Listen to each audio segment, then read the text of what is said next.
We sounded the emergency alarms because a human entered a 5-gravity kill zone, but instead of dying, he started jogging like it was his morning warm-up. I have been working station security for 11 cycles now, and I thought I had seen everything, every species, every peculiarity, every bizarre biological quirk the galaxy had to offer. My name is Krell, and my partner Vento and I monitor the eastern wing of the Celestial Harmony Research Station, which is frankly the most boring job in the sector. Or, it was, until the humans showed up. The morning started normal enough. Vento was sipping his nutrient solution, his 4 eyes glazed over with the particular look of someone contemplating retirement. I was running diagnostics on the gravity regulators, a task so mundane I could do it in my sleep, probably have done it in my sleep, actually. Then the alert came through. 3 human scientists were scheduled to arrive at Docking Bay 7. The message came with approximately 47 pages of safety protocols, dietary restrictions, and something called psychological accommodation requirements. I skimmed the first page, rolled my eyes at Vento, and deleted the rest. Humans, Vento muttered, not looking up from his console. Command sent another memo. Apparently they are extremely fragile. We are supposed to handle them with, and I quote, utmost caution. I laughed, actually laughed. Fragile? Vento. They come from a Class 9 gravity world. That is only 2 classes below Draknor. How fragile can they possibly be? Vento shrugged, his scales rippling with the gesture. The memo says their bones break easily. Something about calcium deposits and hollow structures. Also, they require constant hydration, specific atmospheric pressure and temperature regulation within a narrow band. Oh, and they are prone to something called anxiety. Whatever that means. Sounds like someone in xenobiology has too much time on their hands, I said, pulling up the docking bay cameras. Look at them. They are walking just fine. 2 legs, bilateral symmetry, standard carbon-based biology. What could possibly go wrong? Famous last words, as the humans would say. What I did not know, what nobody bothered to mention in all those safety protocols I deleted, was that Section 12 of the Eastern Wing had been running Draknor standard gravity for the past 3 days. 5 times Galactic standard, and the maintenance crew had forgotten to update the warning system. Trevor Kane was the first human I actually paid attention to. Not because he was particularly remarkable looking, mind you.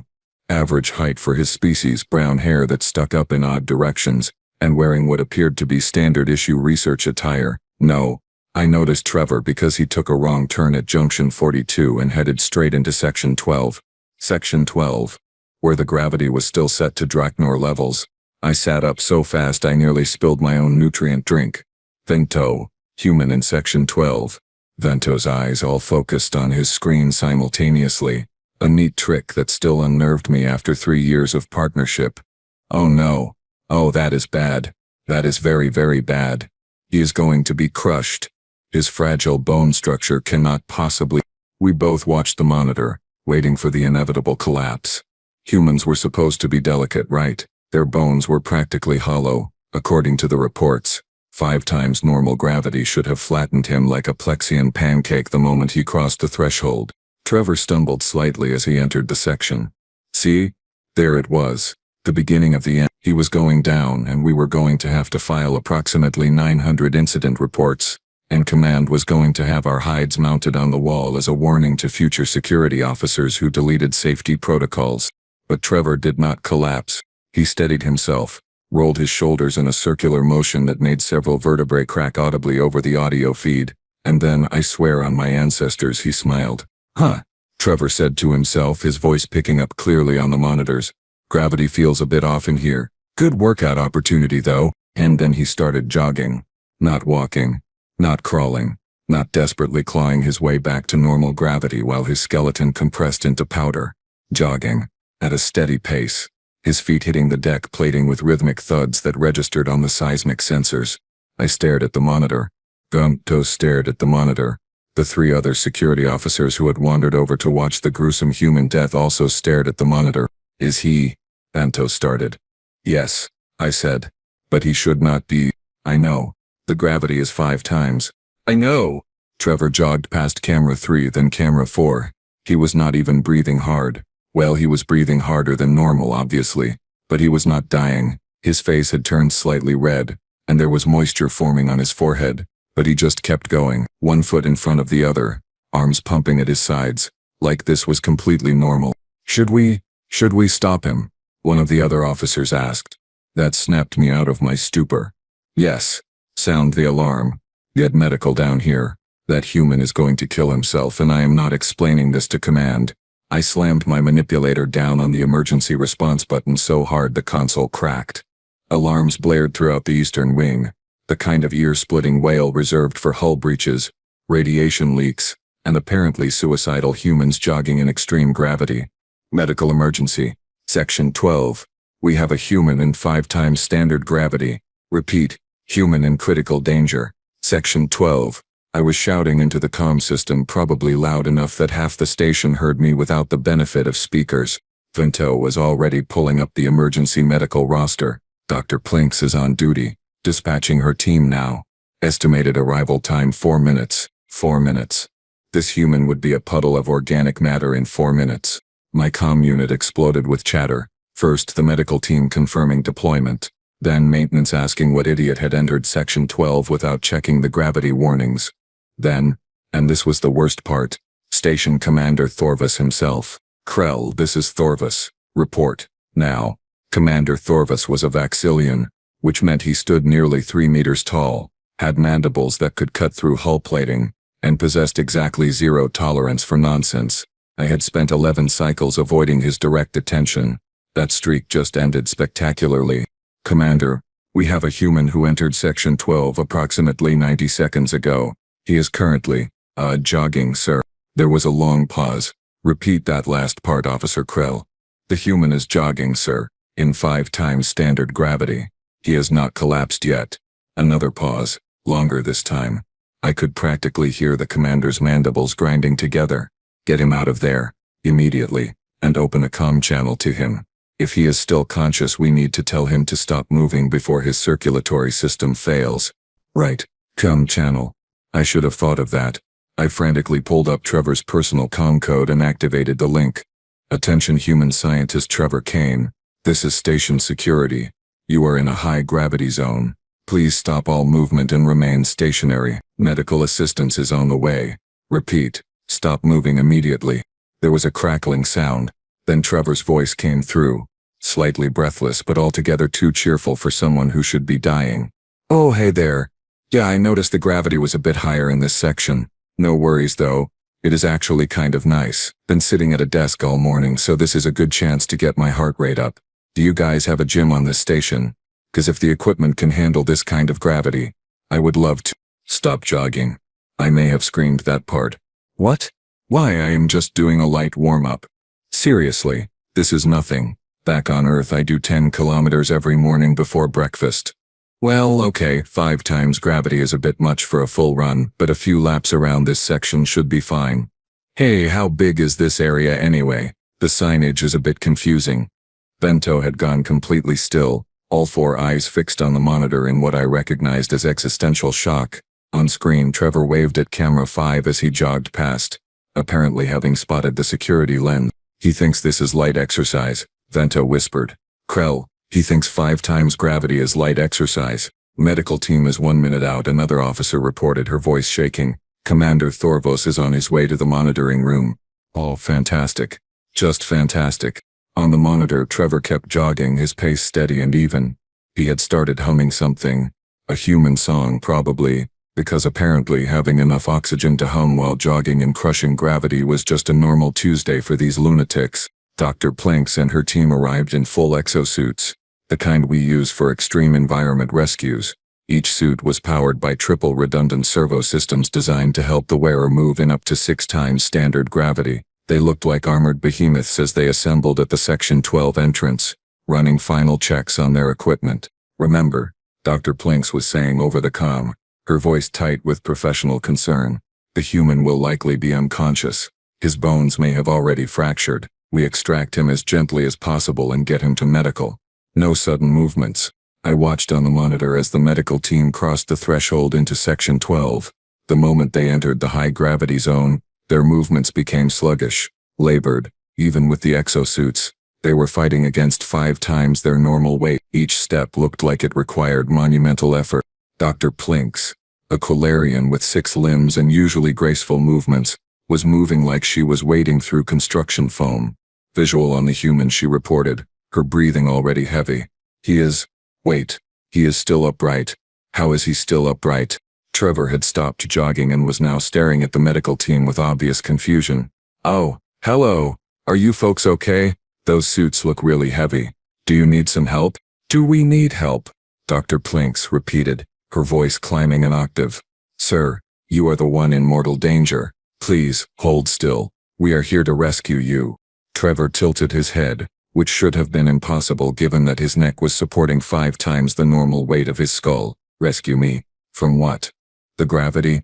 Yeah, it is a bit high, but I am fine. Really, you guys look like you are struggling though. Seriously, do you need a hand? And then, because the universe apparently had a sense of humor, Trevor jogged over to the medical team. He actually jogged toward them, closing the distance in seconds while they were still laboriously taking their 3rd steps into the section. Everyone stay calm, Dr. Plink said, though she sounded anything but calm herself. I am going to scan him. Maybe he is running on adrenaline and does not realize he is injured. She raised her medical scanner with great effort, the device weighing 5 times its normal weight in her grip. The scanner beeped. Word. And then beeped again in what I can only describe as mechanical confusion. That cannot be right, Dr. Plinks muttered. She shook the scanner. Scanned Trevor again. Got the same results. This is impossible. What is it, doctor? I asked over the comm, though I was not sure I wanted to know.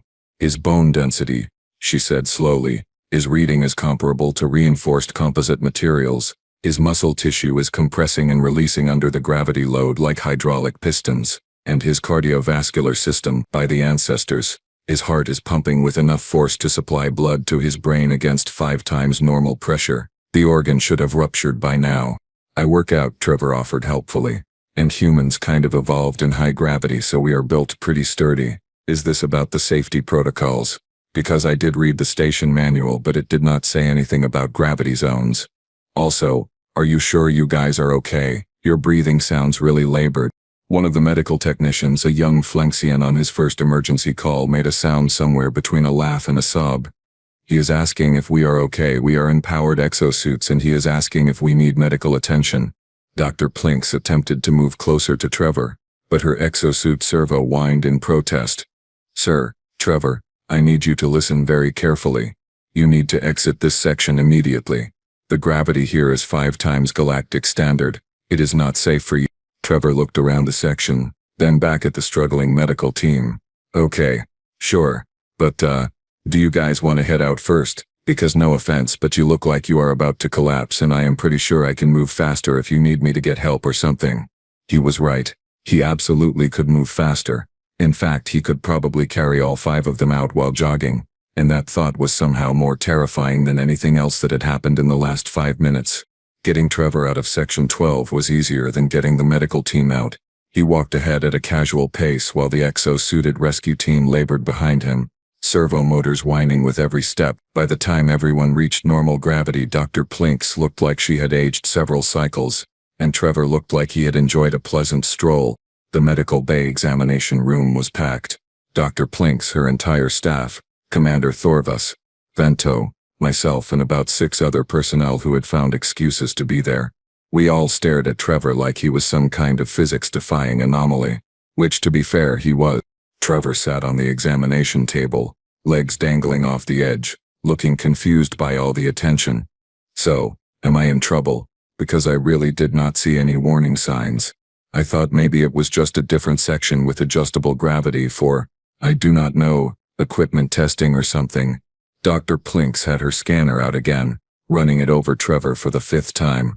You thought the gravity felt heavy? Well, yeah, Trevor said, shrugging. It was noticeable. Like my legs felt a bit heavier than normal and my breathing was elevated, but nothing too bad. Kind of like jogging uphill back home, you know? Jogging uphill, Commander Thorvas repeated slowly, his mandibles clicking together in a way that suggested he was 2 seconds from either laughing or having a breakdown. You compared 5 times standard gravity to jogging uphill. I mean, yeah, it was not that different, honestly. A good workout, but not anything extreme. Trevor paused, looking at all of us. Wait, is 5 times standard gravity supposed to be dangerous? Because Earth is like, what, 9.8 meters per second squared? That is pretty close to galactic standard, right?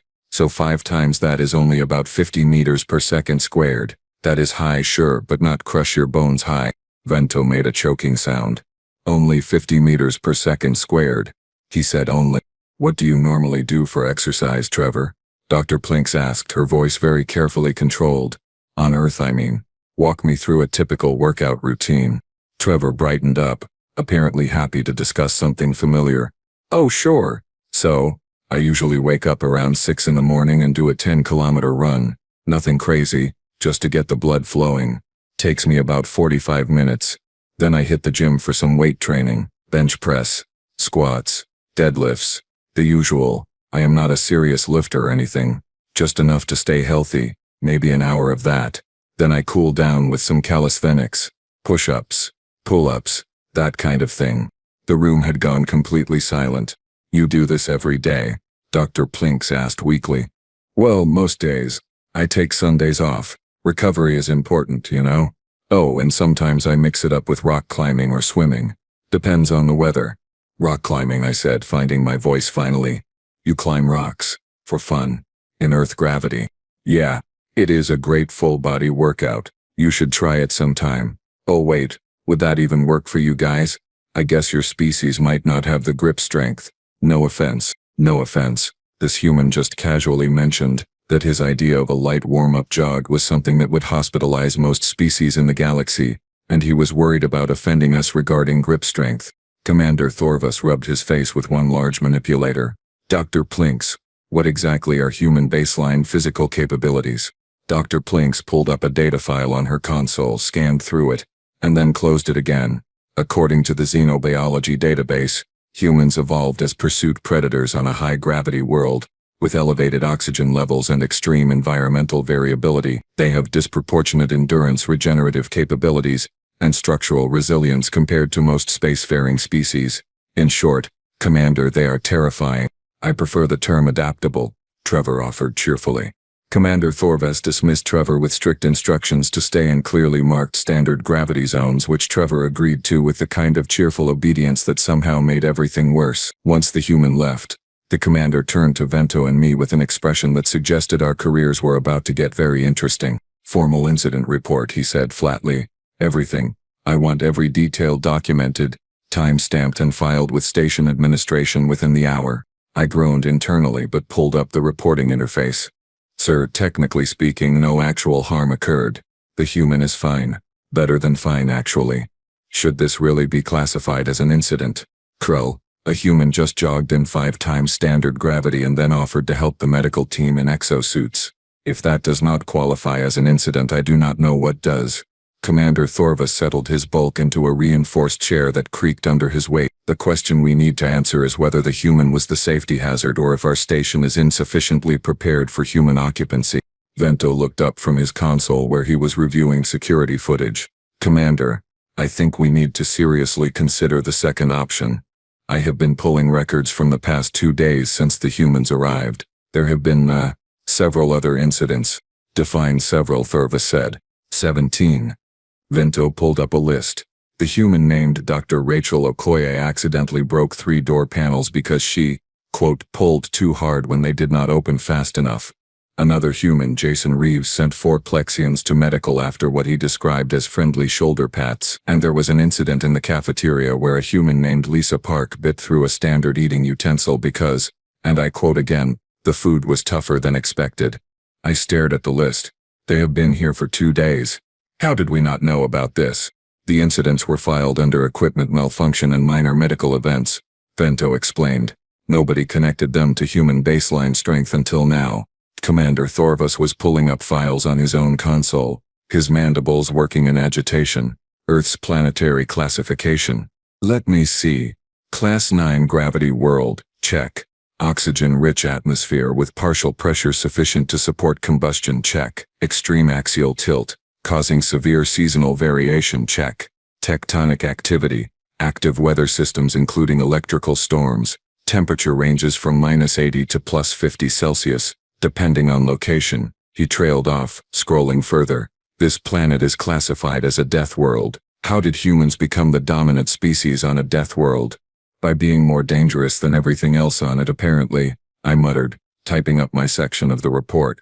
Vento had pulled up additional data. Commander, there is a note here in the xenobiology files. It says that humans are one of only 3 known sapient species that evolved as pursuit predators. The other 2 are extinct. Humans are also the only known species that regularly consumes chemical toxins for recreational purposes, including ethanol, caffeine, and capsaicin.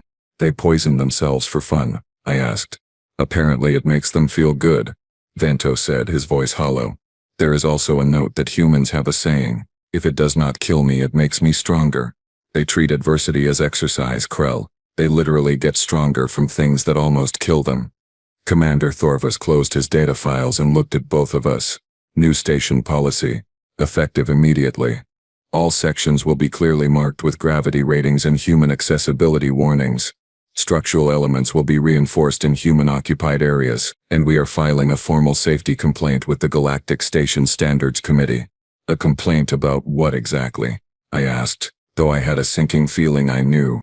That current multi-species station safety standards are inadequate for human occupation. Either we need stronger stations, or we need to keep humans away from anything fragile, which, based on today's events, appears to be everything. The Galactic Station Safety Committee convened 3 days later in Conference Room Alpha, which had been hastily reinforced after Lisa Park leaned against a wall and left a hand-shaped dent in the panel. 6 species were represented, each looking more uncomfortable than the last as they reviewed the incident reports. Chairman Velk, a centaurian with crystalline skin that refracted light in unsettling ways, called the meeting to order.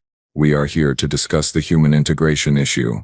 Commander Thorvus has filed a formal complaint citing inadequate safety standards. Before we proceed with policy discussions, we have invited one of the humans to provide context on their species' baseline capabilities. Trevor Kane, please come forward. Trevor entered carrying a datapad and wearing what appeared to be exercise clothing. This immediately set off alarm bells in my head. I was sitting in the back row with Vento, both of us having been called as witnesses. Thanks for having me, Trevor said, setting up a holo display. So, I understand there is some concern about human physical capabilities. I put together a presentation showing normal human activities. Nothing extreme, just everyday stuff most people back home can do. The first holo image showed a human female running. This is a marathon. It is a running race covering 42.2 kilometers. Humans do this recreationally. The current record is just over 2 hours, which means the runner maintained an average pace of about 20 kilometers per hour for 2 straight hours. Representative Kixel, a floating gas-based life form, actually rippled with distress. 2 hours of continuous running, without rest. That would kill most species from cardiac failure. Oh, we can go way longer than that, Trevor said cheerfully, pulling up another image. Ultramarathons can be 100 kilometers or more. Some humans run for 24 hours straight. It is called endurance running, and it is kind of our thing. We evolved to chase prey animals until they collapsed from exhaustion. The committee members exchanged horrified looks. Trevor continued, oblivious to the growing terror in the room. Now regarding the strength issue, this is a video of a standard human gym. The holo display showed humans lifting metal bars with weights attached. That person there is bench pressing 140 kilograms. She is not a professional athlete, just someone who works out regularly. The human strength record for deadlift is over 500 kilograms. 500, Chairman Velk repeated faintly. That is more than a cargo loading mech. Yeah, humans are pretty strong. It is the muscle density thing. Oh, and here is rock climbing. Like I mentioned before, the display showed a human clinging to a vertical rock face. This requires a grip strength of about 40 to 50 kilograms per hand. Most humans can achieve this with training. Representative Thonix, a Bravali with 4 arms, raised 1 limb weekly. That grip strength would allow a human to crush most of our communication devices, or hypothetically limbs. I mean, yeah, if we squeezed hard, Trevor admitted, but we have pretty good control. We are not just going around crushing things. Usually, Vento whispered next to me. Trevor switched slides again. Now, this is important for the station safety discussion. Human reaction times. We can process visual information and react in about 0.25 seconds. Our hand-eye coordination allows us to catch objects moving at high speeds, which is why we have sports like baseball where we hit small projectiles traveling at 40 meters per second with wooden sticks. The committee was silent. Representative Kixel had stopped rippling entirely, which I was pretty sure meant they were in shock. For fun, Chairman Velk said weakly. You hit high-speed projectiles with sticks for fun. Well, yeah. It is a game. Pretty popular back home. Trevor smiled. Oh, and I brought some equipment to demonstrate human light exercise if that would be helpful. I have some resistance bands, a jump rope and some hand weights. Just 5 kilograms each. Nothing crazy. No, at least 4 committee members shouted simultaneously. Chairman Velk held up a crystalline hand. I think we have seen enough, thank you, Trevor. We will, take this information under advisement. As Trevor gathered his materials and left, looking slightly disappointed that he did not get to demonstrate, the committee sat in stunned silence. Finally, Representative Kixel spoke. I move that we immediately implement human-specific safety warnings throughout all multi-species facilities. Seconded, said every other representative in unison. All in favor? Chairman Velk asked. Every manipulator, limb and energy tendril in the room went up. Motion carries. Let us never speak of the demonstration that almost happened. The changes happened fast. Within a week, Celestial Harmony Research Station looked like it had been invaded by a paranoid safety inspector with unlimited budget and a fear of humans. Every section now had gravity ratings displayed in 17 different languages, including 3 that used color-based communication and 1 that was just sophisticated scent markers. Doorways were reinforced with composite materials typically reserved for hull plating. Handrails were replaced with versions that could withstand a human grip without deforming. And most dramatically, an entire wing of the station was designated as a human activity zone, complete with warning signs that basically translated to enter at your own risk. Squishy species. The signs were Vento's personal favorite. They featured a pictogram of a human silhouette surrounded by symbols indicating high-impact forces, elevated gravity tolerance and extreme grip strength. In standard Galactic they read, Caution. Human activities. Species with standard durability should exercise extreme caution. Protective equipment recommended. It makes them sound like natural disasters, Vento observed as we installed the 47th sign that morning. If the shoe fits, I muttered, securing the mounting bracket with extra reinforcement bolts. The human population on the station had grown to 12, and they were all universally baffled by the new protocols. Dr. Rachel Okoye had spent 20 minutes arguing with me about why she needed to file a movement plan before going to the cafeteria. Jason Reeves kept apologizing for existing every time he walked past other species in the corridors, and Lisa Park had started carrying around a padded glove specifically for opening doors, which she claimed was ridiculous overkill. Trevor, meanwhile, had become something of a station celebrity. Other species would stop him in the halls asking questions about human capabilities with the kind of morbid fascination usually reserved for studying black holes or temporal anomalies. He handled it with good humor, though I noticed he had started downplaying his morning runs as just a quick walk to avoid causing panic. I found him one afternoon in the newly designated human gym, which was really just a reinforced cargo bay with some equipment bolted to the floor. He was doing pull-ups on a bar that had been rated for small vehicle suspension. Hey Krell, he said, dropping down after his 20th repetition without even breathing hard. Got a question for you. As long as it is not about testing higher gravity zones, I said. He laughed.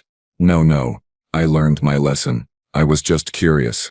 With all these new safety protocols about humans being dangerous, does that mean you guys think Earth is like super dangerous? Because honestly it is pretty tame compared to some places in the galaxy I have read about.